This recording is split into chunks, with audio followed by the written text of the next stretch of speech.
ಜಿಲ್ಲಾಧಿಕಾರಿಗಳ ಕಚೇರಿ, ಜಿಲ್ಲಾ ಪಂಚಾಯತ್ ಸೇರಿದಂತೆ ಇನ್ನಿತರ ಸರ್ಕಾರಿ ಕಚೇರಿಗಳಲ್ಲಿ ಕಾರ್ಯನಿರ್ವಹಿಸುತ್ತಿರುವ ಅಧಿಕಾರಿಗಳು ಮತ್ತು ಸಿಬ್ಬಂದಿಗಳ ಅನುಕೂಲಕ್ಕಾಗಿ ಚಾಮರಾಜನಗರ ಜಿಲ್ಲಾಡಳಿತ ರಾಜ್ಯದಲ್ಲಿ ಪ್ರಥಮ ಬಾರಿಗೆ ಆರೋಗ್ಯ ಮಂದಿರ ಆರಂಭಿಸಿದೆ.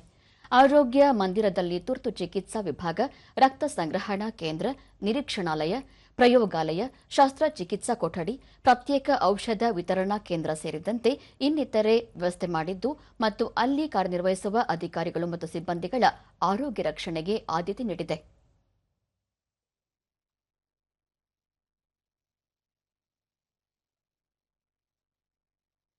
ದೂರದರ್ಶನದೊಂದಿಗೆ ಕೃಷಿ ಇಲಾಖೆಯ ಸಿಬ್ಬಂದಿ ಕಾಂತರಾಜು, ಜಿಲ್ಲಾಡಳಿತ ಭವನದಲ್ಲಿ ಆರೋಗ್ಯ ಮಂದಿರ ಆರಂಭಿಸಿರುವುದರಿಂದ ನೌಕರರಿಗೆ ಹೆಚ್ಚು ಅನುಕೂಲವಾಗಿದೆ ಎಂದು ತಿಳಿಸಿದರು.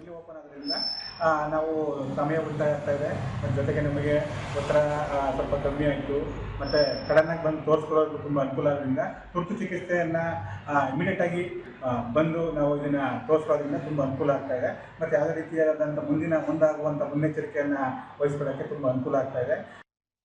ವೈದ್ಯರಾದ ಡಾಕ್ಟರ್ ರಾಜೇಶ್ವರಿ, ಜಿಲ್ಲಾಡಳಿತ ಭವನದಲ್ಲಿ ಕಾರ್ಯನಿರ್ವಹಿಸುವ ಅಧಿಕಾರಿಗಳು ಮತ್ತು ಸಿಬ್ಬಂದಿಯ ಆರೋಗ್ಯ ರಕ್ಷಣೆಯ ದೃಷ್ಟಿಯಿಂದ ಆರೋಗ್ಯ ಮಂದಿರ ಆರಂಭಿಸಲಾಗಿದ್ದು, ಪ್ರಾಥಮಿಕ ಚಿಕಿತ್ಸೆ ನೀಡಲಾಗುತ್ತಿದೆ.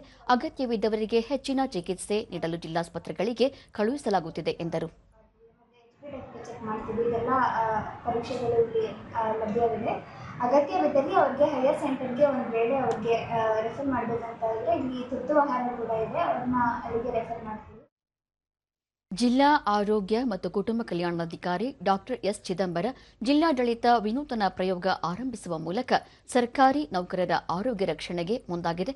ಪ್ರತಿನಿತ್ಯ ಸಾವಿರಾರು ಸಂಖ್ಯೆಯಲ್ಲಿ ಸಾರ್ವಜನಿಕರು ಸರ್ಕಾರಿ ಕಚೇರಿಗಳಿಗೆ ಆಗಮಿಸುವುದರಿಂದ ಅವರ ಆರೋಗ್ಯ ರಕ್ಷಣೆಗೂ ಆದ್ಯತೆ ನೀಡಲಾಗಿದೆ ಎಂದು ಹೇಳಿದರು. ನಾವು ಇದನ್ನು ಆರೋಗ್ಯ ಮತ್ತು ಕುಟುಂಬ ಕಲ್ಯಾಣ ಇಲಾಖೆಯಿಂದ ನಿರ್ವಹಿಸ್ತಾ ಇರೋವಂಥದ್ದು. ಇದಕ್ಕೆ ಬೇಕಾದಂಥ ಡಾಕ್ಟರ್ಸ್ ಏನಿದ್ದಾರೆ ಅದನ್ನು ನಮ್ಮ ಪ್ರೋಗ್ರಾಮ್ ಆಫೀಸರ್ಸು ಮತ್ತು ನನ್ನನ್ನು ಒಳಗೊಂಡಂತೆ ನಾವು ಅಲ್ಲಿ ಪೇಷಂಟ್ಸ್ಗಳನ್ನ ನೋಡೋ ಅಂಥದ್ದಿರುತ್ತೆ. ಜಿಲ್ಲಾಧಿಕಾರಿ ಶಿಲ್ಪಾ ನಾಗ್, ಜಿಲ್ಲಾಧಿಕಾರಿಗಳ ಕಚೇರಿ, ಜಿಲ್ಲಾ ಪಂಚಾಯತ್ ಸೇರಿದಂತೆ ಇನ್ನಿತರೆ ಸರ್ಕಾರಿ ಕಚೇರಿಗಳಲ್ಲಿ ಸಾವಿರಾರು ಮಂದಿ ಅಧಿಕಾರಿಗಳು ಮತ್ತು ಸಿಬ್ಬಂದಿ ಕರ್ತವ್ಯ ನಿರ್ವಹಿಸುತ್ತಿದ್ದು, ಅವರ ಆರೋಗ್ಯ ರಕ್ಷಣೆಗೆ ಅನುಕೂಲವಾಗುವಂತೆ ರಾಜ್ಯದಲ್ಲೇ ಮೊದಲ ಬಾರಿಗೆ ಆರೋಗ್ಯ ಮಂದಿರ ಆರಂಭಿಸಲಾಗಿದೆ. ಆರೋಗ್ಯ ಮಂದಿರದಲ್ಲಿ ಎಲ್ಲ ರೀತಿಯ ಆರೋಗ್ಯ ತಪಾಸಣೆ ನಡೆಸಲಾಗುವುದು. ವೈದ್ಯರು ಮತ್ತು ಸಿಬ್ಬಂದಿಯನ್ನು ಅಗತ್ಯಕ್ಕೆ ತಕ್ಕಂತೆ ನಿಯೋಜಿಸಲಾಗುವುದು. ಈ ಮೂಲಕ ಸಿಬ್ಬಂದಿಗಳ ಆರೋಗ್ಯ ರಕ್ಷಣೆಗೆ ಆದ್ಯತೆ ನೀಡಲಾಗಿದೆ ಎಂದರು. ನಮ್ಮಲ್ಲಿ ಬೇರೆ ಬೇರೆ ಪ್ರೋಗ್ರಾಮ್ ಆಫೀಸರ್ಸ್ ಇರ್ತಾರೆ, ಮಲೇರಿಯಾ, ಟಿಬಿಗೆ ಇದಕ್ಕೆಲ್ಲ ಪ್ರೋಗ್ರಾಮ್ ಆಫೀಸರ್ಸ್ ವೈದ್ಯಾಧಿಕಾರಿಗಳಿರ್ತಾರೆ. ರೊಟೇಷನ್ ಬೇಸಿಸ್ನಲ್ಲಿ ಅವ್ರನ್ನ ಕೂಡ ನಿಯೋಜನೆ ಮಾಡ್ಕೊಂಡಿದ್ದೇವೆ. ಜೊತೆಗೆ ಮೆಡಿಕಲ್ ಆಫೀಸರು ಮತ್ತು ಲ್ಯಾಬ್ ಟೆಕ್ನಿಷಿಯನ್ನು ಕೂಡ, ಸ್ಟಾಫ್ ನರ್ಸ್ ಕೂಡ ಬೈ ರೊಟೇಷನ್ ಬೇಸಿಸ್ ನಿಯೋಜನೆ ಮಾಡ್ಕೊಂಡಿದ್ದೇವೆ. ಇದು ಒಂದು ಯಶಸ್ವಿಯಾಗಿ ನಡೀತಾ ಇದೆ. ಸಿಬ್ಬಂದಿಗಳು ಮತ್ತು ಸಾರ್ವಜನಿಕರು ಮತ್ತು ಅಧಿಕಾರಿಗಳಿಗೆ ಕೂಡ ತುಂಬಾ ಅನುಕೂಲ ಆಗ್ತಾ ಇದೆ.